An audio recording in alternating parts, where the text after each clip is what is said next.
د کابل نیوز قدرمنو لیدونکو سلام. ملي یوالي حکومت د هیواد د اقتصاد د ښه کېدو او د صادراتو د ودې لپاره بېلابېلو هیوادونو ته هوایي دهلیزونه پرانیستي دي. د دغو دهلیزونو په پرانیستل کېدو او فعال ساتلو لسګونه میلیونه ډالره لګښت راغلی. که څه هم حکومت دا د صادراتو د ودې لپاره ښه لاسته راوړنه ګڼي، خو اقتصاد پوهان وایي دا د ستونزې د حل دایمي لار نه ده، ځکه هوایي دهلیزونه د صادراتو تر ټولو ګران بیه لاره ده. د ډایالوګ په دې خپرونه کې په همدې موضوع بحث لرو او په دې بحث کې راسره د یوکو یا سیمه ییزو اقتصادي همکاریو د غړو هیوادونو د سوداګرۍ خونو رئیس ښاغلی ازرق حافظي میلمه دی. په دې هیله چې تر پایه راسره اوسئ. حافظي صاحب، مننه چې په دې بحث کې مې راسره ګډون وکړ. مننه. اوس دستي موږ څو هیوادونو ته هوایي دهلیزونو له لارې صادرات لرو؟ د لوی خدای په نامه او د سلام او احترام په تقدیمولو سره تاسو ته او ستاسو همکارانو او درنو لیدونکو ته، اوس مهال دا خو د هندوستان څخه پیل شو، بیا عربي هیوادونو ته لکه جده او بیا وروسته قزاقستان ته، ولې زیاتره دا په همدا هندوستان کې متمرکز دي. ترکیه هم فکر کوم ترکیه یو 15 تنه یو گشت. حکومت دا د صادراتو وی دا کار د دې لپاره کړی چې د صادراتو د کچې له لوړېدو سره مرسته وکړي، د هېواد اقتصاد ورسره ښه شي، خو اقتصاد پوهان بیا وایي چې دا معقوله لار نه ده. ستاسو نظر څه دی؟ دا څومره په ځای ګام دی ده؟ موږ خو هر اقدام چې د اقتصادي ودې لپاره ګټور وسی او د صادراتو لپاره مرستندوی وي تاییدوو. ولې دا دهلیز هوایي چې وایي، دا دهلیز هوایي په داسې هیوادونو لکه افغانستان کې که چیرې سبسیدي ورنکړل شي او حمایوي پالیسي نه وي، کار نه ورکوي. اوس دستي حکومت فکر کوم سبسایډي لري دې برخه کې د ملګرو ملتونو د پراختیا ادارې په مرسته تجارانو ته یو څه پیسې ورکوي د صادراتو؟ نه، دولت یې 15 میلیون ډالر ځانګړي کړي دي یو، او دوهم دا چې USAID ورکوي. دا د امریکې د بین‌المللي مرستو اداره USAID دوی د په تیر 2 کالو کې د لګښتونو په غاړه اخیستي وو. او دا سې دي چې د کرایه خاصتن یو نورم لري، هوایي کرایه یو سي اتاق خلیزه وکړل چې دا دغه په هوایي کرخه باندې کم کی، نور بیا پاتې کم چې دی هغه بیا د USAID او اوس مال ګمان کوم چې دولت لخوا سبسیدي ورکول کیږي. دا او د اول لارې صادرات ډیر ګران تمامېږي. په اوسط ډول داسې ویل کېږي چې په 1 کیلو صادراتو باندې تقریبا $1 مصرف راځي. دا د اقتصاد له ښه کېدو سره څومره مرسته کوي شي؟ دا فرض کوم چې دا کچه ډېر لږه ده. مثلا تیر کال سره د دې چې په څو هیوادونو کې صادرات وشو، دا ټول 1650 تنو. دا نه یوازې لمدې میوې وي، وچې میوې وي، بیا طبي بوټي وي، بله، او نور ډبرې وي، مثلا لاجورد او نور زیورات او لاسي صنایع او قالي وي، د ټول شیان پکې وو.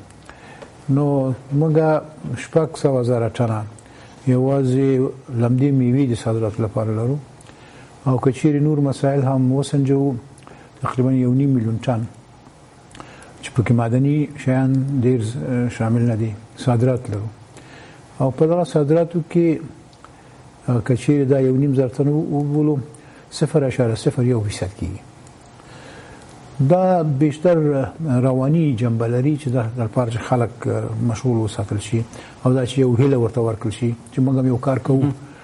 اما دا هوایي دهلیزونه په داسې هیوادونو لکه افغانستان چې په خپله کارګو کمپنۍ نه لري او د هوایي صادراتو لپاره د ترمینلونه نه لري، مثلا سردخانه یا کولستریج نه لرو موږ، بل د پاکینګ او د پروسس او بسته‌بندي کوم چې د دنیا پرمختللي معیار برابري چې دا څه جبران کړي، دا کرایه چې موږ ورکو هغه لپاره نیمګړتیاوې ډېرې زیاتې دي. اوس خو کله به د مسافربري او مسافر وړونکي تیارو کې دا کارګو استول کېږي 10 تنه. تاسو یو ښه ټکي ته اشاره وکړه، وویل چې دا تر ډېره دې دپاره شوی چې خپله لاسته راوړنه وښودل شي او دا تبلیغاتي جنبه لري او په زمان کې راوښنه ځکه چې هیڅ کار نه کیږي، یو کار خو شي نو دا هره ورځ په دې مثلا په خپل ولسمشر هوایي ډګر ته تللی دي او هلته دا یې پرانیستي دي. بیا دوهم ګشت ښاغلي ډاکټر عبدالله د اجرایي ښاغلي رئیس ورغلی دی، هلته دا یې پرانیستي دي. تجارت او صنایع وزیر هم تللی، هغه هم پرانیستي ترکیې سره. خو پارت د وزیر خو کار دی چې باید لاړ شي یا موین لاړ شي، اما دا رئیس جمهور دی او هیواد یا صدر اعظم دی هیواد د کوچني مسایل لپاره. اوس اندېښنه ازرق صاحب یوه دا ده چې دغه صادرات تر ډېره فیصدي لګښت یې تاسو مخکې یادونه وکړه د امریکا د USAID د ادارې لخوا ورکول کیږي. که دغه پیسې ودرول شي څه به کیږي؟ یعنی زه اصلا د نمایشی مسائلو ډیر طرفدار نه یم. وی سرش که از رخم پاک کردن چه حاصل، علاجی بکن که از دلم خون نیاید. په خپل دوی ویلي دي چې 50.15% خلک د فقر تر کرښې لاندې ژوند کوي او بیا ما ویلي چې دا 90% دی، په دې چې دوی د فقر نورم 2018 افغاني ټاکلي. 2018 افغاني کې د زما ډرایور ما ته ویل چې زما تنخواه زیات کا په دې چې زه 100 افغانۍ په ورځ کې یوازې کرایه ورکم، په دې موټر کې په درې موټر کې خېږم، یو کې 10 ورکوم، په دوه کې شل ستا کور ته راځم، بیا 50 روپۍ ورکوم بیرته ځم. یعنی یوازې د دې د شهري ترانسپورت 100 افغانۍ کېږي، که دا په دېرش باندې ضرب کړو 3000 افغانۍ کېږي. کله چې دا ټول لګښتونه د یو انسان 2018 افغانۍ تاسو وټاکئ، دا په کوم نورم برابر دی؟ په 2018 روپۍ 80 روپۍ په ورځ کې، په دا 80 روپۍ کې تاسو کولی شي. یعنی معنی دا چې فقر تر دغه کچه چې دوی وایي ډېر زیات دی. فقر لوړ دی، هغه بیل پاس دی، بېروزګاري شته دی، بیکاري شته دی، ډېر مشکلات دي. د صادراتو دپاره دوی خو یو د چابهار بندر او بل د لاجورد لار ده چې د مرکزي اسیا د لارې، هغوی هم دوی اوس خوشبیني او خلکو ته دا وایي تبلیغي همدا ده چې په څو اونیو کې به د هغې د لار هم صادرات پیل شي. چې وشي څه؟ اول خو زه تاسو ته عرض وکړم چې تاسو اول تولید ولرئ په بینالمللي معیارونو سره برابر، چې ترجیحي تولید وي او رقابتي صادرات لپاره برابر. پس له هغه تاسو کولی شئ چې لار ورته ولټوئ. اوس چې تاسو تولید نه لرئ څه شی صادروئ؟ اوس موږ دا ټول کارونه په خپل ځای دي، په خپل تب درېدلي دي. د اقتصادي ودې لپاره موږ درې لارې لرو. یو دا چې بدیل واردات په خپل تولید کړو. بدیل وارد موږ تقریبا شاوخوا قانوني او غیر قانوني $10 میلیارډ واردات لرو. په مقابل کې شاوخوا 500 میلیون صادرات لرو. یعنی کسری بیلانس تجارت زموږ تقریبا 95% دی.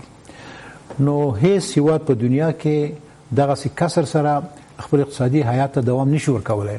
اوس یا د تریاک پیسې دي یا د خارجي هغه درویزه دي چې موږ ته راکړي، نو دا قدرت د خرید خپل په بین‌المللي مارکیټ کې برابروي.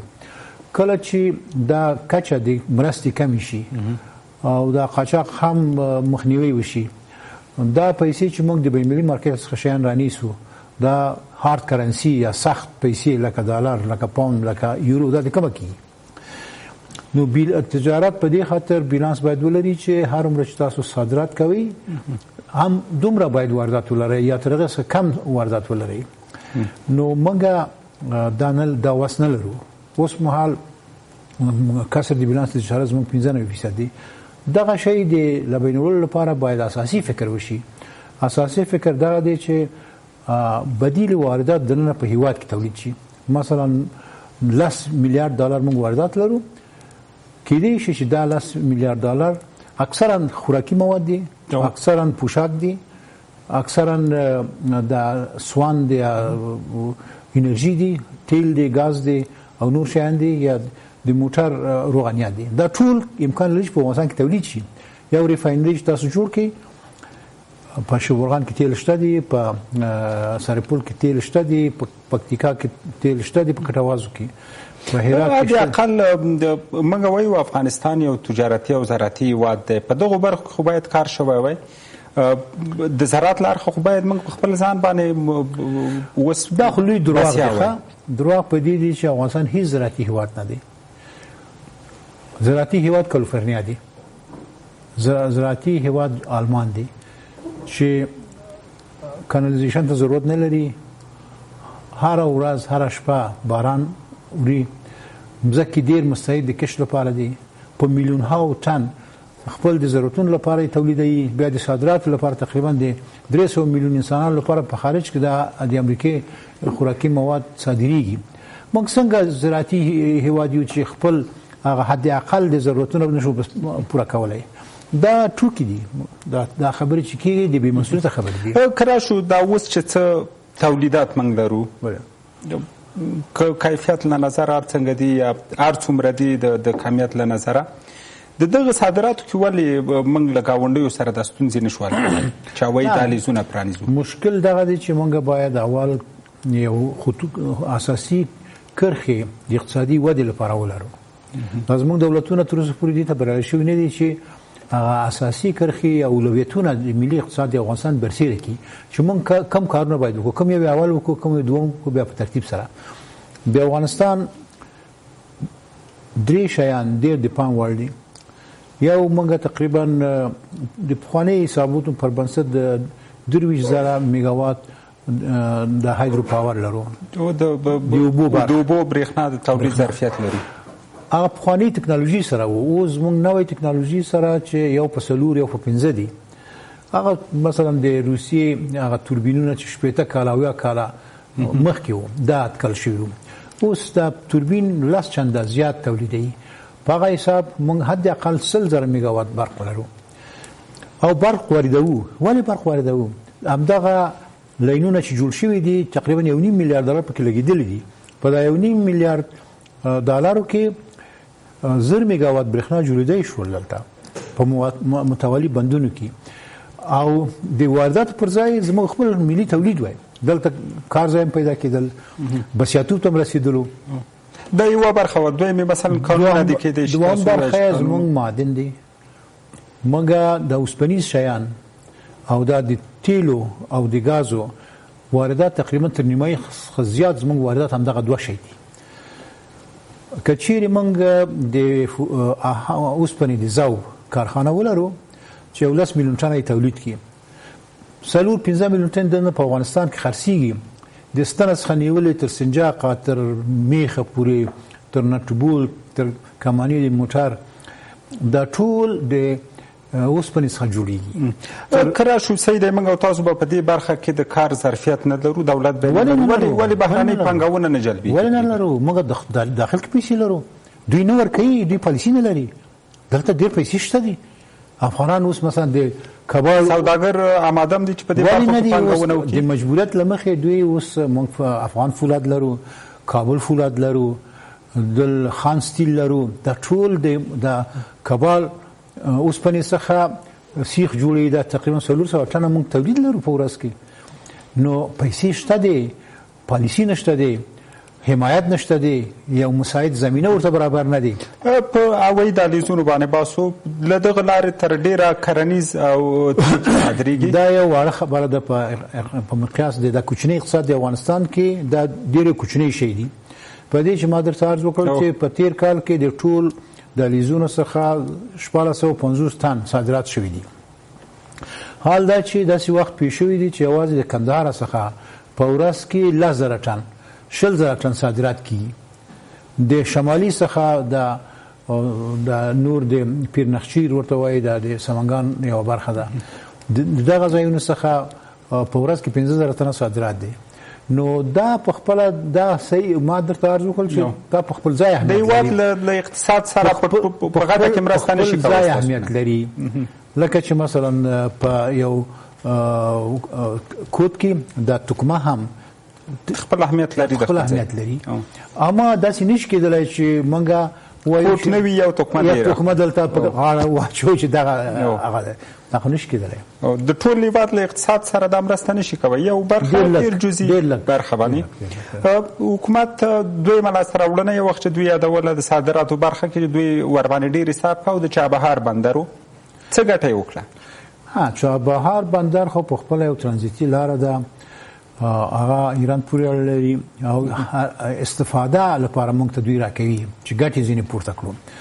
دا ښه کار دی، یو د هېڅ ځای بدیل نه دی، متمم دی. مثلا کراچي په خپل ځای کې دي، ګوادر په خپل ځای کې دي، چابهار تر اوسه پورې رغول شوي نه دي. هغه تجهیزات چې باید یو متعارف بندر لپاره لکه بندر عباس لکه کراچي دغه تسهیلات تر اوسه پورې جوړ شوي نه دي. او بل دا چې دا ډېر مهم نه دی، د چابهار چې خلاص هم وي موږ خو باید مال ولرو چې صادر کړو، باید مال ولرو چې وارد یې کړو. کله چې موږ پیسې نه لرو چې د بازار بین‌المللي مارکیټ څخه خرید وکړو، نو د دې ځای څخه هم صادرات نه لرو، نو دا بندر خو یو وسیله دی د انتقالاتو لپاره. بیا دا خو زموږ د اقتصادي ودې لپاره څه نه دی، ډېر اساسي اهمیت نه لري.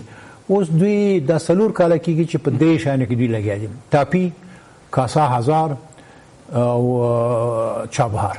هغه ترانزیتي شی نه دی، نو بیا وایي چې څه دی لاجوارد، دا خو د پخوا څخه موجود و، اوس هم موجود دي، اوس هم واردات صادرات کېږي دغه لارې څخه. دوی یو موافقتنامه د امضا کول لپاره هلې ځلې کړي دي په 4 کال کې، تر اوسه پورې هغه امضا شوي هم لا نه دي. نو دا خو داسې نه دی چې تاسو نوې لار اختراع کړې وي، یا کوم لکه چې چین هغه یو لار یو کمربند یو سړک پروژه او 812 بلیون ډالر پکې لګوي، میلیارډ ډالر، تاسو دا څه شي جوړ کړی. خو هغه لار د آذربایجان په خپل ځای کې دي، ترکمنستان په خپل ځای کې دي، ترکیه په خپل ځای کې دي. دغه ټولې لارې به وي، دغه ټولې بل لارې به وي چې ته په کور تولیدات ورنه لرې د صادراتو لپاره څه په درد خوري؟ عرض کوم اول خو دا نه باید دغسې وویل شي چې ګویا چې دا لاجوارد لاره موږ یې اختراع کوو. دا شته دی، مثلا لارې دي په آذربایجان کې هم شتون لري، په ترکمنستان کې هم شتون لري، په ترکیه کې هم شته. دا یوازې موږ د امکانات فسیلیټي څخه ګټه پورته کوو، دغه اسانتیاو څخه. دا خو زموږ اختراع نه دی چې موږ دغسې څه کوو چې لکه چې دا لاره موږ یې جوړوو. تاسو موږ که چېرې دونه نار یو خپل ولې سالنګ نه جوړوو، ولې خپل درونته نه جوړوو، ولې خپل د مایپر نه جوړوو. مشکلات ډېر زیات دي، ستونزې ډېر زیات دي. د تش په نامه تبلیغات، زه د دې پلوي یم، زه حکومت ته دا عرض کوم او ورته وایم چې د مشکل د حل لپاره په اول ګام کې باید مشکل په رسمیت وپېژندل شي. دا مشکل ایسته غورځول او دغه پر ځای نور خبرې کول او خلک غولول، دا خو صحیح کار نه دی. دوی اوس د لاجوردو د لار وایي چې په 2-3 هفتو یا یو میاشت کې به له دغه لارې موږ صادرات پیل کړو او اول به امتحاني. ستاسو په نظر دا څومره په ځای ده؟ په دغه لار کې د پرتو هېوادونو سره تر اوسه موږ تړون لرو د دغه کار لپاره؟ ولې نه؟ اوس موږ دا فرنیچر او دا شیان د همدغه لارې څخه د ترکیې څخه موټر دی بارېږي، کله د ایران له لارې راځي موږ ته، کله چې ایران مثلا که امریکایي سره قراردادي خلک وي هغوی ایران ته یې نه راولي، بیا د هغه پر ځای راولي جورجیا ته، د جورجیا څخه بیا د کسپین څخه تېري، بیا یې راولي ترکمنستان ته، بیا د اقنیل لاره افغانستان ته داخلېږي. دا خو اوس روان دي، داسې خو نه دی چې موږ په سلهاو کارګو همدغسې همدغه لار راځي او ځي. دا یو نوم تبلیغ ځان ته خوشحاله خلک دي چې موږ داسې یو شی هغه کړي، اختراع کړي دي. دا اختراع نه دی، د پخوا څخه اوس هم دی. نو د هېواد د اقتصادي ودې دپاره اساسي کارونه تاسو ویلې پروګرام هیڅ پالیسي وي چې نشته دی، څه باید وکړو؟ کوم هغه مهم ټکي ستاسو په نظر؟ اوس موږ د نوي انتخابات په درشل کې یو. زما ولندیز د مشران سره ما خبرې هم کړې دي چې دا کاندیدان نوماندان دي راتلونکي شوق لري چې راتلونکي احتمالي نوماندان تر اوسه احتمالي دي، خو دوی خو اوس لګیا دي پیسې مصرفوي، مېلمستیاګانې دي او دا دي او هغه دي. مخکې هم ما په کال 2009 کې، په کال 2014 کې 2 کتابونه مې ولیکل رسما د کاندید صاحبان ته په شمول دي. ښاغلي ولسمشر، موجود ولسمشر ښاغلي ډاکټر عبدالله ته دوی ته مې وروسپارل، ښاغلي کرزي صاحب ته مې وروسپارل. یو مؤلفه های رشد اقتصادی در افغانستان، یعنی د اقتصادي ودې لپاره کوم مؤلفات موجود لرو، موږ څه کار باید وکړو. دوهم دا و چې په لاندې محل کې د 1 میلیون کار د ځای ایجادول امکان دا. اوس هم موږ لګیا یو، ورته وایو چې په حد اقل تاسو باید اساسي کرښې د اقتصادي ودې لپاره په راتلونکي حکومت کې باید تاسو وټاکئ تاسو څه کول غواړئ آیا دا زمونږ د خصوصي سکتور لخوا د تایید وړ دي آیا دا د افغانستان د ویجاړ اقتصاد لپاره ګټور دي دا لطفا وړاندې کوي چې کچیر نیمګړتیا پکې وي هغه د سل لاري د همدغه انتقادونو لاري اصلاح شي او یو بشپړ کامل طرح شي د راتلونکي لپاره تاسو د یوکویا سیمایزو اقتصادي همکاریو کوم سازمان چې د هغه د سوداګرۍ خونو رئیس دغه وادونو سره اوس موږ څه همکاري لرو څه کوو دوی سره اوس ما د خبرې چې وکړل د افغان په حیث مې وکړل د وطاق اقتصاد صنایع د بینالمللي اړیکو د رئیس او پخوانی رئیس یومي په حیث مې خبرې وکړلې د ایکو پالیسی بیا چې د لخوا زه غږیږم هغه دا دی چې دوی د افغانستان د قانون سره علاقه لري چې دلته پانګونه وکړي هغوی شاوخوا تقریبا $3 تریلیون تولید ناخالص ملي لري و 801 میلیارد دلار تجارت لري صادرات لري نو هغوی لیوال دي خو څو نیوکې لري په غونډه کې چې موږ سره کېنو اول وایي چې په افغانستان کې ناامني ده دوهم دا چې په افغانستان کې فساد ډېر شتون لري دریم دا چې دلته یو قانون نه تطبیقېږي تعهدات د حکومت د افغانستان د اعتماد وړ نه دي نن یو شی وایي سبا بل شی وایي نو په دې خاطر باندې تر څو چې دا استقرار پیدا نشي او یو ملي مقتدر دولت په افغانستان کې نه وي سره لري چې ډېر دوی علاقمندي لري اول دوی خو په د مارګیج کې چې دا کورونه جوړول او خرڅول دي په دې کې ډېر علاقمندي لري مخصوصا ترکان ما سره ډېر خبرې کړې دي چې دلته په افغانستان کې دوی سروي کړ چې 1 میلیون کور ته ضرورت شته اما خلک پیسې نه لري دوی ویل چې کچېرې د مرکزی بانک د افغانستان سره په تماس کې دوی د مارګیج سیستم جوړ کړي چې ځوان دي نوې فارغ شوی دي د دې کال لپاره د قرضه ورکړي هغه کرایه چې یو چاته ورکړي هغه کرایه په قسط کې ورکړي په پای کې کور د دې ته پاتې کیږي دا سیستم تر اوسه پورې لا نشته په افغانستان د مارګیج سیستم نو علاقمندي هلته ډېر زیات دي او ما غوښتنه هم کړې دي هغوی څخه چې په افغانستان کې 2-3 غونډې ونیسي یوه غونډه ایکو او د افغانستان معادن بل ایکو او ترانزیتي لاره د افغانستان او دریم د اقتصادي د کرنیز اقتصادي ودې لپاره چې مدرن کرانه په افغانستان کې وشي اوس خو موږ ډېر بدوي ورسته پاتې زراعت لرو نو په دغه کله دوی حاضر د همکاري وکړي خو دولت باید ژمن دولت وسیږي یو موتی وسیږي یو دولت وي د کو ترڅنګ دلته نور سازمانونه هم دي سارک د مثلا شانګهای د تاسو به دوی سره مطمئن په تماس کې د افغانستان په باره کې باندې سره خبرې کړې آسیان سره سارک سره ایکو سره قلبي آسیا سره